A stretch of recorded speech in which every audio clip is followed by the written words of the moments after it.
Fora TV. The world is thinking. من به نسبیت فرهنگی اعتقاد ندارم. I don't believe in cultural relativism. و فکر میکنم که حقوق بشر یونیورساله و یک استانداردیست بین المللی برای چگونه زیستن. I think that human rights is universal and it's an international standard for living. و به همین دلیله که من با اعلامیه اسلامی حقوق بشر مخالفم و چیزی به نام حقوق بشر اسلامی رو قبول ندارم. And this is why I do not believe in the Islamic Declaration of Human Rights and I do not accept Islamic human rights.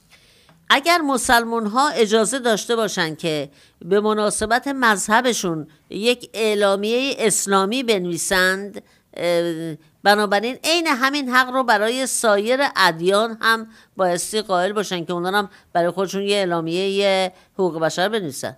If we accept that the Muslims can write an Islamic human rights declaration, then we have to accept that other religions do the same thing. و از این به بعد ما شاهد اعلامیه بودایی حقوق بشر، اعلامیه هندویی حقوق بشر، اعلامیه یهودی حقوق بشر و هزاران اعلامیه حقوق بشر دیگه خواهیم بود. And from now on we will see Buddhist human rights declarations, Hindu human rights declarations, Jewish human rights declarations and so on and so forth.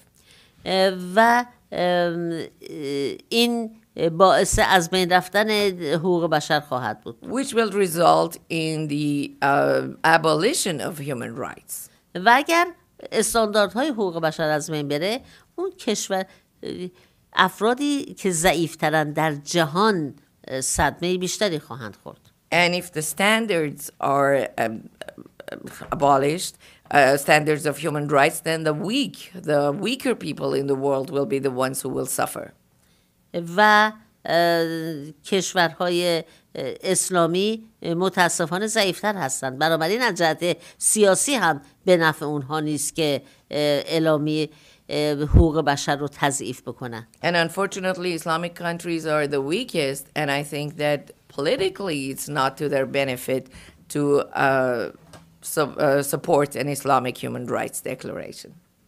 بنابراین میبینیم که حقوق بشر اسلامی هم از جهت توری غلطه، هم از جهت سیاسی. Therefore, as we see, an Islamic human rights is both unacceptable theoretically and politically.